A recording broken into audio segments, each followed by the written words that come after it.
Assalamualaikum warahmatullahi wabarakatuh. Perkenalkan, nama saya Azmi Syafiq bin Sofian. Nombor metrik D2018 2086 370. Dan rakan-rakan saya iaitu Azfar Nabil, Syafiq Zazwan dan Ramdan. Okey, yang dibentang ini adalah poster yang telah kami hasilkan, iaitu kami memberi tajuk keracunan makanan selepas makan. Baiklah, kenapa kami pilih topik ini? Okay, pertama sekali adalah berdasarkan analisis yang telah dilakukan, kita tahu kes keracunan makanan di kedai makan ni semakin meningkat, di mana orang ramai atau penduduk kampung sakit perut dan muntah-muntah selepas makan di kedai makan yang berada di pinggir jalan dan sebagainya. Okay, sebab berlaku kes ni adalah sebabkan kehadiran lalat yang berada di sekitar kawasan. Jadi maksudnya lalat ni dia berkumpul di kawasan-kawasan kedai dan meracuni makanan yang telah dihidangkan. Okey, lalat ni dia sebenarnya ada satu penyakit yang boleh menyebabkan kalau kita makan makanan yang telah dihinggapi oleh lalat, kita akan sakit perut. Okey, untuk kesan-kesan ni nanti saya akan explainkan tentang penyakit-penyakit yang dibawa oleh lalat. Okey, seterusnya pergi pada objektif, iaitu Ramdan. Okey, terima kasih Syafiq. Assalamualaikum. Saya Muhammad Ramdan bin Rozali, nombor kad matrik D2018 2086366. Okey, baiklah. Saya akan teruskan dengan objektif poster yang kami hasilkan ni. So, saya teruskan dengan objektif utamanya lah. So, objektif utamanya adalah menerangkan langkah pencegahan makanan supaya tidak tercemar dan sentiasa berada dalam keadaan baik. Okey, apa yang dimaksudkan dengan menerangkan langkah pencegahan? Apabila kita makan di kedai makan ataupun menjadi seorang, saya boleh katakan menjadi pelanggan ataupun pengusaha kedai itu sendiri, kita mestilah ada SOP yang kita kena ikut, ataupun langkah-langkah pencegahan yang perlu kita patuhi lah. So, objektif utama dalam penghasilan poster ni, langkah pencegahan itu adalah sebenarnya objektif utama yang perlu kita ambil tahu. Kalau kita just pergi ke kedai makan, makan ataupun menjadi pengusaha kedai makan tersebut tanpa adanya langkah-langkah pencegahan, kemungkinan banyak kesan-kesan yang akan berlaku lah. So, kesan-kesan tu akan diceritakan lebih lanjut lagi oleh kawan saya selepas ni. So, untuk langkah pencegahan ni sebenarnya ada banyak cara. Kita boleh bahagikan kepada langkah pencegahan kepada pelanggan dengan langkah pencegahan usaha ataupun sebagai seorang pelanggan. Sebenarnya kita kena cakna dengan perkara-perkara ni. Saya bagi satu contoh. Kalau kita pergi ke sesebuah kedai tu, kita mesti akan tengok sama ada kedai itu bersih ataupun tak. Itu first impression kita. Kalau kita dah tengok sesuatu kedai itu tidak bersih, terutamanya di kawasan-kawasan kampung, adakah kita akan terus hendak membeli ataupun makan di kedai tersebut?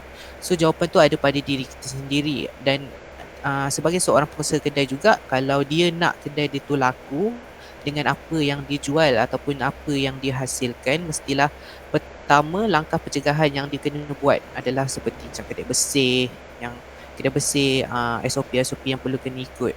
So, itulah sebenarnya perkara utama yang perlu diambil perhatian sebenarnya. Okey, saya rasa selesai bab saya tentang objektif. So, saya Okey, seterusnya nama saya Muhammad Syafiq Shazwan bin Rashidi, bernombor metrik D2018 2086367. Okey, seterusnya saya akan menerangkan tentang kesan-kesan daripada keracunan makanan selepas makan di kedai makan.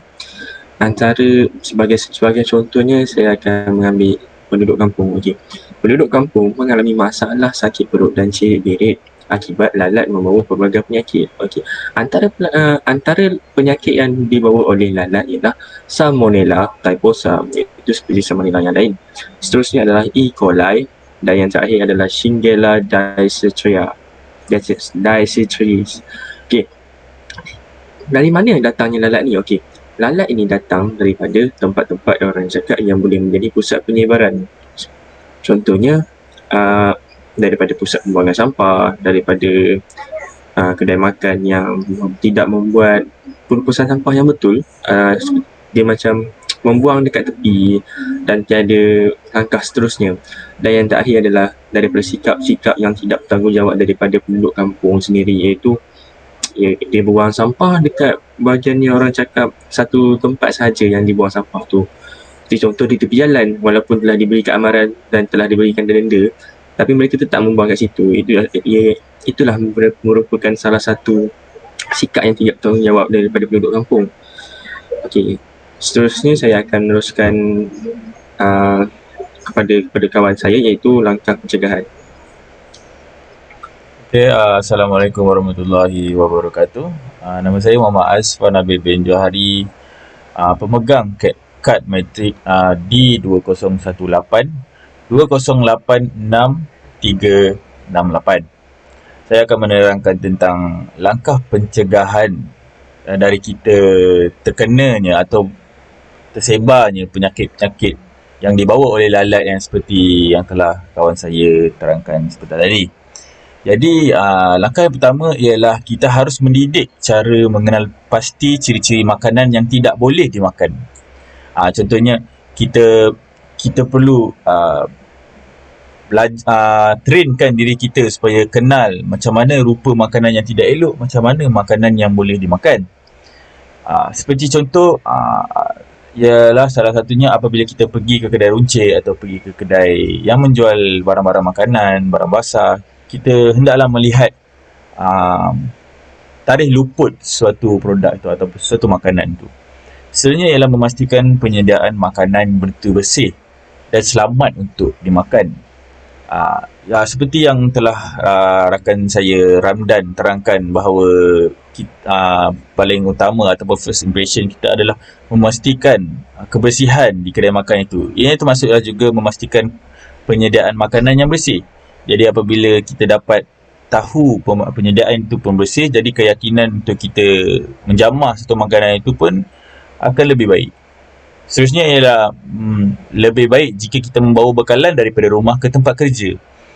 Banyak manfaat yang kita dapat jika kita membawa bekalan kita sendiri. Bukannya hanya daripada segi langkah pencegahan berlakunya sakit atau menyebarkan suatu penyakit, tapi yang juga daripada segi ekonomi kita, keselamatan kita atau apa-apa saja. Banyak manfaatnya. Seterusnya, ia juga akan dapat lebih keyakinan lah untuk kita menjamah suatu makanan tu. Seterusnya ialah pemantauan dan penguatkuasaan yang dilakukan oleh pihak berkuasa. Ini juga adalah salah satu perkara yang penting, kerana pemantauan amat perlu dilakukan kerana terlalu banyak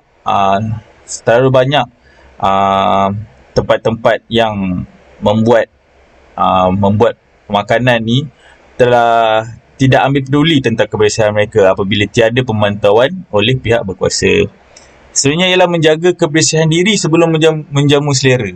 Ini juga amatlah penting kerana ianya contohnya apabila kita ianya simple seperti membasuh tangan sebelum makan.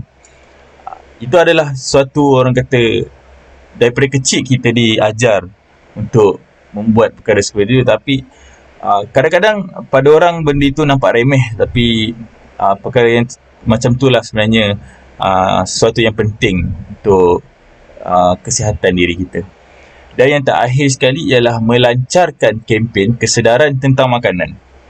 Ianya bukanlah sebuah kempen yang menerangkan tentang apa itu makanan, apa itu resepi makanan, tetapi tentang kesedaran bahawa bahayanya makanan apabila kita tidak menyediakan dengan baik, menjaganya dengan baik, kerana kita tidak tahu apa yang akan datang pada makanan itu, penyakit apa yang akan datang ke makanan itu dan kita membawanya ke dalam badan kita sendiri.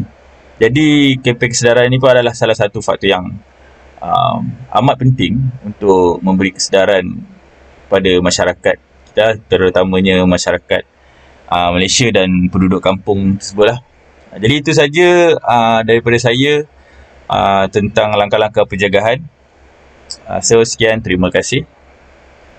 Okey, baiklah, itu sahaja daripada kumpulan kami yang membentangkan tentang poster berkaitan keracunan makanan selepas makan di kedai makan. Okey, sentiasa perhati sebelum kita menikmati sesuatu makanan di satu kedai jalan ke, di kantin ke, di sekolah ke, ataupun di mana-mana sahaja. Okey, itu sahaja. Terima kasih. Assalamualaikum.